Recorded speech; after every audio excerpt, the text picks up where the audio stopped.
Okay.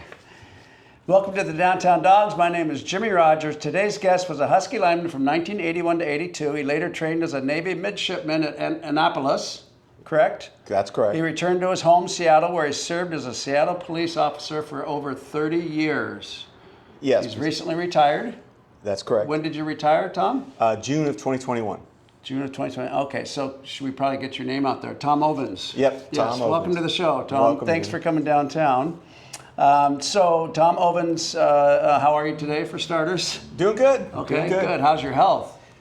Pretty good. Any replacements? No replacements, but working on a potential right knee replacement. But Okay. babying that thing along because And you're 63? 62-ish. 62 years old, Yeah. so it's about right. Yeah, that's a tough one. That's a tough one. Now, you live in Cle Elum. That's correct. Been married for 38 years. Yes. Where did you meet your wife? Actually, surprisingly, in high school. In high school. Fantastic. Cle Elum High School? Or? No, I went to school at Bellevue High School. Okay. We graduated in 1981, started dating our senior year, and got married in 1986. Okay, two children. Two boys, yep. Two children. Your parents, are they still with us? No, my dad passed away about 12 years ago now. My mom was far before that. Both were UW Husky alums. Oh, they were, okay. And, my dad, surprisingly, back in the day before the internet and the recruiting websites, he was a Husky hunter. What is a Husky hunter? Well, for those who don't know, a Husky hunter was guys like my dad that went out and watched high school football, did scouting reports on potential recruits, forwarded up the chain of command through the Husky football, and a lot of times before a coach would go out, they'd send one of these guys out. Okay. And they didn't just look for athletic ability, but like how they worked with their teammates, kind of precursor to our kind of guy, Chris Peterson thing. OKGs. Yeah, right. Which we weren't. We no. were like not OKGs. Well, some of us Some were, of some of us weren't, So you must have really provided your father with some great memories to come out and see you on the field. Yeah, and it was funny. That's kind of how I got that dream to run out of the tunnel. Is my parents, my dad was a Husky hunter. My parents were season ticket holders. They were part of the first Tyee crew after Don James came. We went to that first Rose Bowl down in Pasadena in '77, I think it was. And I just wanted to run out of the tunnel. I didn't have the ability or the talent to get a scholarship, but I was, I walked on because I wanted to run down the tunnel. You wanted to come out. So tell us about the first time you came out of the tunnel. Well, first of all, kind of back up, I wasn't, in today's world, you have preferred walk-ons or invited walk-ons. They didn't have that. I don't know what the difference is, but anyhow. Yeah, well, they have all this different stuff. And I just a guy, my dad called the Husky hunter and said, hey, my kid wants to walk on. They said, yeah, go down and meet Coach Lambright. He'll walk you through the process. And, funny thing about Coach Lambright, I asked him, hey, are there cuts for walk-ons? He goes, no, you'll cut yourself, which is sparked the trigger with your story, right? And I was sitting there and I said, how would anyone who walks on and wants to be part of this just cut themselves? Because you're 18, you're dumb, you don't know. But it was true. Guys would just give up in the middle of practice. Take a hard hit in scrimmaging the varsity, would just walk off the field, never see them again. I remember one guy, he got caught when we were doing our striders, those 100-yard sprints Don James made us do, taking his pads out so the whole team had to start over. And that guy just ran right off the field, up the tunnel, and we never saw him again because he knew that was a bad day. And he was a walk-on, so don't create problems for the varsity when you're the walk-on. And the walk-ons were an integral part of the team. Oh, yeah. Absolutely. You had to emulate the opposing team going in that week, so you had to be the first team. Yeah, I don't think that people realize that, maybe they do now, but scout team was an integral part of the team, like you said. I mean, we were assigned for certain games. We had to act like the opposing player at our position. I remember I was some right guard from Oregon, the week of Oregon. We wore green jerseys because it was an away game. And we ran the plays, and people go, well, how would you do that? Well, they would just hold up the play. You'd go, okay, yeah, and on X's two, and ready? O's and, X's and O's and diagrams and where's, like people see on TV, and then off you go. But it was funny, by the third day of that, you knew the play. They could just call Yeah. the play, everyone knew the play. So you learned a new offense or defense for the defensive guys every week. But probably better than calling the play. Oh, Right? yeah, absolutely. I mean, you couldn't do you that can't in call a- a play you don't know, right? Right. So it was a very interesting experience. I learned a ton from that program, and just being around the periphery of great players and great coaches. Yeah. So with all your training, and we'll get into that in a second, did it behoove you to go through two-a-days or spring ball, or to be disciplined by a Don James when you got into the police force? Well, I think for me, one of the biggest things, two things that I remember Don James saying specifically over and over and over. First was, if you're not on time, you're late. We started practice on time. I mean, there's 130 guys out there. We started at our time. You had to do the taping, everything, your team, your position meetings, and then be on the practice field at a certain time. Mm-hmm. And in today's world where people just show up whenever, that's kind of a throwback. But, if you were late, you were late. And then the other thing was, when you make a good play, kind of act like you've been there before. That whole thing, and you see the vast change in sports now.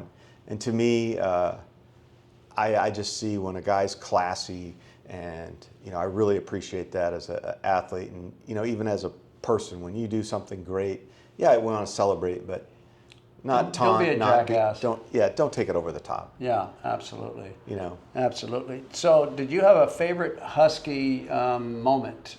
And it could be a game, it could be off the field, on the field. Oh, Just something that just. I would say the one thing that still, when I think about it today, can give me goosebumps is we were playing USC at home late in the year. They had Marcus Allen. We had run these plays. There's two moments from that game, but they ran a screen pass to Marcus Allen, and I think Ken Driscoll was the linebacker on that side. He tackled him right as he caught the ball. And everyone's like, wow, what an athletic play. We had run that play in practice 40 times. He knew, he started running. I mean, I was standing there as a scout guy going, screen, screen, screen. Because we had done it so many times. Right. As soon as the ball snapped, he ran to where the ball was going to be thrown and tackled, Marcus for a big loss. And, and that was just that. I mean, that showed the power of all the pre-rehearsal, the planning, the mental reps, the film study, all the stuff, the preparation. Right. The other was in that same game. It was a tight game. We kicked off, and the guy fumbled, and Fred Small jumped on it in the end zone for a touchdown. And everybody they were wearing plastic bags for ponchos. They threw them in the air, and it was windy. Raining. It was raining. 5:20 was shut down. Yeah, the stadium was just shaking. I mean, just from the crowd noise, and just people went nuts. Mm-hmm. Nuts. And it was like one of those surreal moments. Like, it's hard to explain, but unless you've been on that field and felt that feeling, I'm sure it's the same way at Seahawks Stadium back in the day, or the King Dome, but it was so loud. And you can't repeat that high. No, and it was just incredible. And it was so unexpected. It wasn't something, and he just was there, and he made the play. And that's so awesome, because the first play was something that you just worked on against Kenny Driscoll. So you were prepping him, and then you saw the play, and it was to Marcus Allen, and Kenny made the stop. Yep. Oh yeah. Big loss. Very satisfying. Yeah, and it proved the power of the preparation, of the coaching, the repetition, the film study, because they were studying all that in their position groups. I mean, they probably watched that play on film 50 times that week, and then we ran it 40 times in practice. So you're quite the badass. I mean, you're an expert witness in use of force for 24 years. You're currently assigned to the Force Review Investigations Teams. What does that role involve? I mean, so if there's a complaint or something that comes to you and you review it? Well, so... And this is, we're talking about Seattle Police again, everybody. So I'm retired. That's my old job. But what I do now is for my private company. I do this. Say an agency has a use of force event, they want reviewed. Okay. I'll do that for them on a contract basis. But the litigation consulting, somebody uses force or makes a bad arrest, and someone's suing the police. I may represent the most often the police department and sometimes the plaintiff, if it's a particularly egregious event. That's not something I got into police work planning to do. Yeah. It's just something that I was Evolved, and I that was good at it. Yeah. And I had a lawyer once say to me, "Hey, did you go to law school?" And I said, "No, I didn't go to law school." "Well, what'd you major in?" I said, "Business and accounting." And he goes, "Oh, well, it's that accounting analytic background. You apply it to these cases." Oh, okay. Now, it'd be funny if I told the Foster School of Business that you could have a career in litigation consulting because you took accounting. They'd look at me kind of crazy. Right. But it made sense at the time, and I've had another lawyer say that, like, "You must have been a lawyer or an accountant." And I said, "I'm an accountant. I wasn't smart enough for law school." So, So you've been an expert witness for numerous. Yeah, 24 years. 24 years of it, I've worked okay. a couple hundred cases involving, multiple agencies across Washington State, Colorado, and Idaho. You helped implement new laws and reforms. So is that something that has to go through Congress eventually, or how does that? Can you walk us through that real quick? Well, Just how do you implement a new law? Well, first of all, the reforms were really all within the Seattle Police Department when they were on their consent decree. And I was in the training unit at the time. And so when they come in and they say you got to do better at X, Y, Z, they're going to write a policy. Then you have to train people how to make the policy effective. That's its own thing because, hey, I can tell you how to, or put in writing how to do it, but someone has to show you how to do it, both physically and mental, Right. Cognitive skills. You have to write a policy, then you have to train to it, and then you have to hold people accountable to that training and policy. As far as law goes, really what I've been doing since July of 2021 is out teaching officers from departments across the state how to comply with the legislative changes since July of 2021, then 2022. There were some small tweaks, I think, in 23, really nothing this year.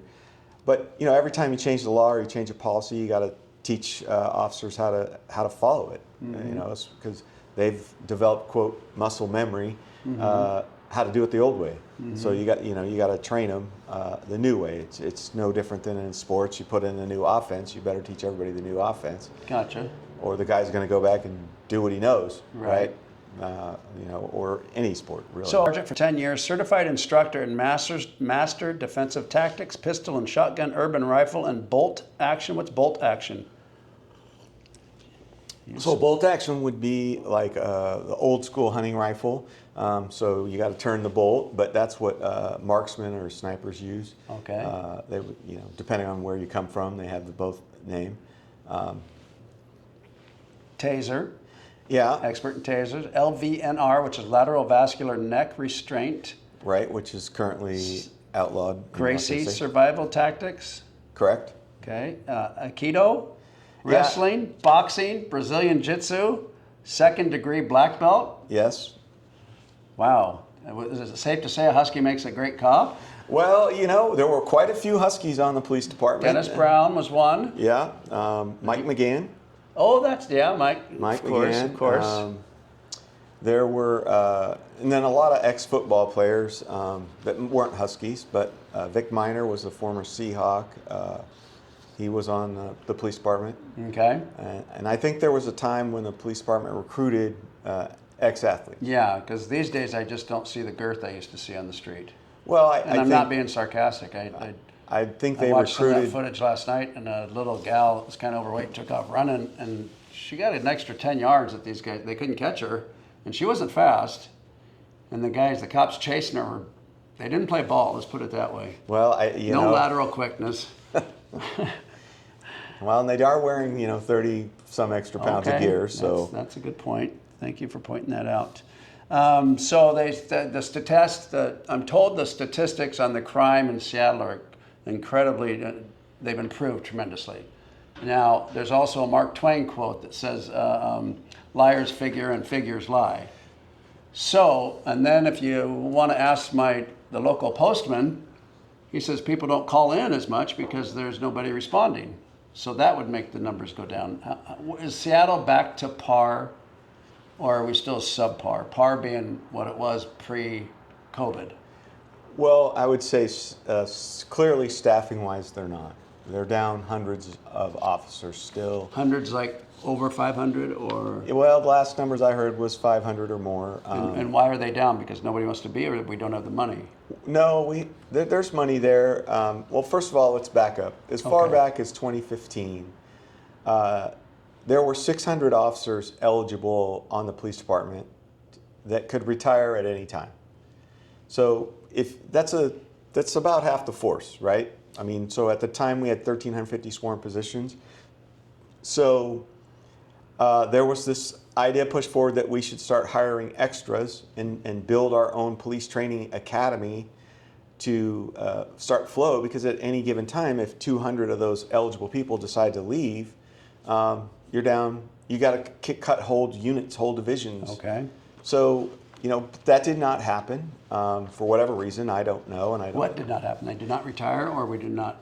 We didn't hire and staff up for the looming Reserves. retirements. Okay. So then, post George Floyd, in 2021, 22, 23, you saw a mass exodus of a lot of guys like myself who were eligible. They did their time. They had their time on, and they left, which is what you expect. Mm-hmm. And maybe sometimes you want that as a taxpayer, because you want to make room for new blood, new ideas, that kind of stuff. So, but when 600, 800 people leave, depending on whose numbers you believe, that's a big hole to fill, and you have limited ability to hire because you're competing with everybody else for the same candidates, and you have limited ability to train them all. So that's what happened. Interesting. And so I would think that it's call times have gone up. I don't know if they're back down, but there could be some 911 fatigue, I'll call You it. say call times. Could you explain what you mean? The So response time? Yeah, when you call in and you say, "Hey, I'm being robbed here in my business," that call time is how long it takes us to get there, or response time. So as those numbers go up, of course, you're going to have people that might get frustrated and not call. It's hard to quantify that kind of data, but call times did go up because there are less officers to answer calls. Like when I worked downtown Belltown as a sergeant, I had 9 officers assigned to my squad. Our minimum staffing at the time for the whole watch for all of West Precinct was 20. Mm-hmm. It's much lower than that now, and the squads are much smaller because they don't have the people, and they're trying to get the people back. So, that. What do you think our total number's at right now? Oh, is it close to 1,300, or? No, I don't think it's above 1,000, but I haven't heard the numbers. They haven't been in the paper in a while. I have friends still on the job, and they're, this last year we just hired the same amount that left. So that's a good sign, because you're not losing more than you're gaining, but that's not. You still got to build back. Yeah. Hundreds of people, right? It's going to take a while. Oh yeah. Did you have a favorite mayor? As a police officer, I didn't really ever pay attention to the mayor or the city council. What I cared about as an officer was who my sergeant was. Okay. Working for a good sergeant, life is good. So did you have a favorite sergeant? Well, it would be interesting. When I worked bike squad, I had a very old school sergeant, Ken Hooper. He was always a good time, always good for a joke. He took care of us. So I'd say he'd be up there. When I worked at Auburn Police Department, where I started my career, I would say either Jim Dietrich or Jim Kelly. Okay. Did you have a favorite? No, what was I saying here? Bruce Harrell, Mayor Bruce Harrell, 1 through 10, 1 being bad, 10 being great. What do you give him? Oh, I don't know enough to know. I've been retired the entire time he's been gone. He is an ex-Husky great, played in that first Rose Bowl I talked about that I went to as a kid. I think he's fighting in the right direction, trying to hire people and working with that. Okay. Who is the most talented Husky you ever laid eyes on? Oh. And let's go back to during your playing years. Okay. I would Let's narrow it say down. One thing that was interesting is, you saw the offensive players on game day, but when you're on the scout team, you don't really see them in practice. So my people that I interacted with were all defensive players, and they were all different. I practiced pretty much every day, either against Fletcher Jenkins or Ken Driscoll. Maybe Mark Giroux. Oh yeah, that's tough. I think it was Mark Stewart was a defensive end, and they each were super athletic, super different. But I got to say, for just quickness off the snap, Fletcher Jenkins, if you didn't have your gear buckled tight, he might put you on your back. Fast. Just quick twitch, boom. Super nice guy, though. Very nice to the walk-ons. And even Mark Drew was nice to the walk-ons. Ken Driscoll was off the field. Off the field, yeah. But even on too. I mean, they would do their thing, and then they'd be like, "Hey, that was nice," or "Can I help you up because you just got crushed?" Appreciated what you were doing. Right. Ken Driscoll was a brick. When you blocked him, it was like blocking a wall of bricks. I mean, when you tried to block him, I should rephrase that statement. But there was a super talented group there when I played. I think one of my all-time favorites, just as a fan, has to be Steve Entman. That guy was just a wrecking machine in the middle, and he played with such attitude. I mean, when he was in the game, but that whole crew, I mean, of players. It was the peak of Husky football. Yeah, but Hoffman, everything Don James had worked towards, right? And the players were fantastic. Yeah, and they were all great. And then another close guy, I really like Jake Browning. Classy guy, threw the ball around the yard, set all sorts of records. Whenever he has success in the pros, I'm happy. I just like the way he carries himself and plays. Good call. Good call. Did you watch the Orange Bowl, and if so, where were you? Well, I did, and I was at work as a line cook at the old spaghetti factory, and When did you start as a policeman? So I After was the spaghetti factory. Yeah, so I was hired as a police officer in 1991. Okay. So I was still back here at the UW in school and working. Watched that Orange Bowl game,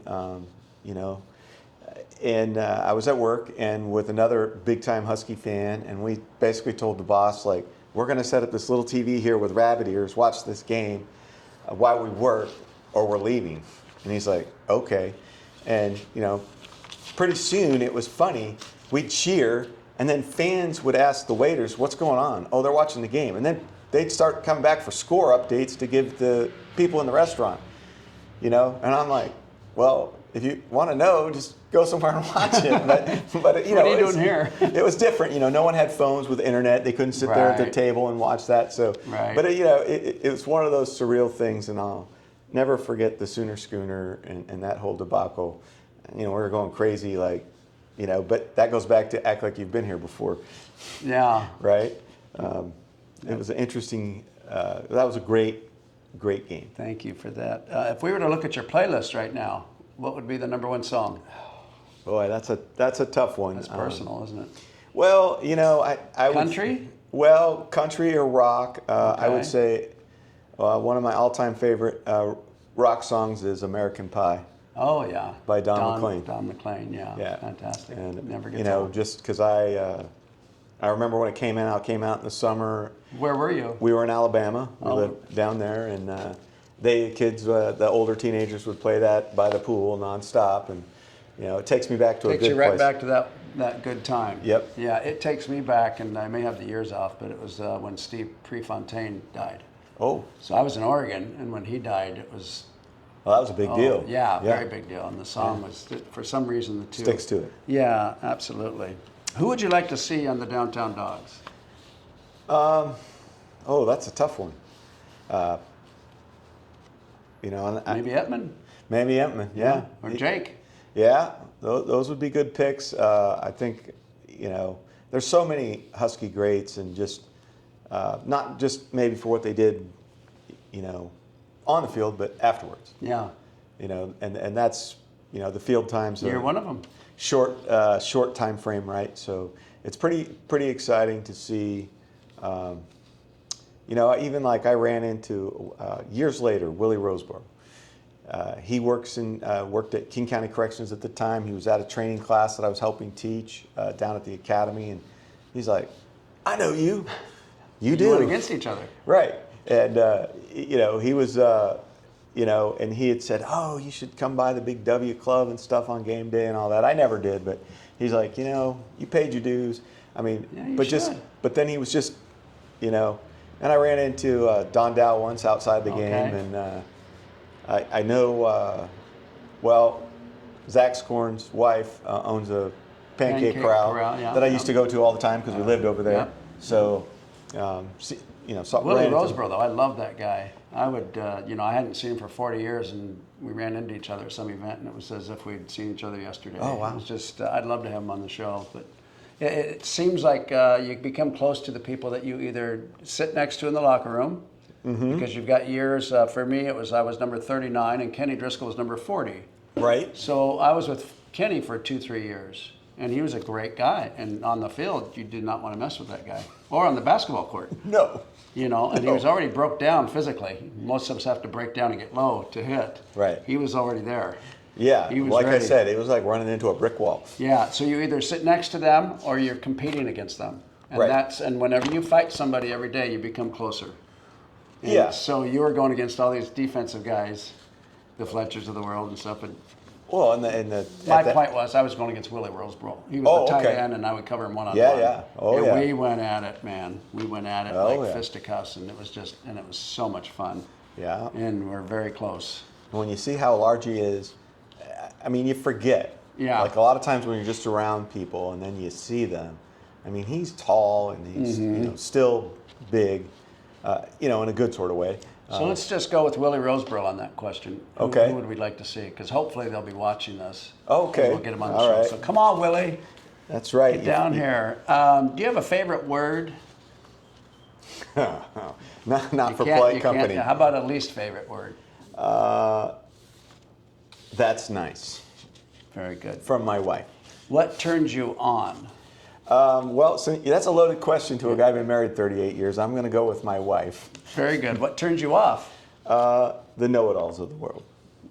Sound or noise that you love? Ooh. I would say the wind Interesting. in eastern Washington. In eastern Washington? Yep. Specific wind. Yeah, it's coming through the pine trees Okay. in my backyard. Very nice. Sound or noise you hate?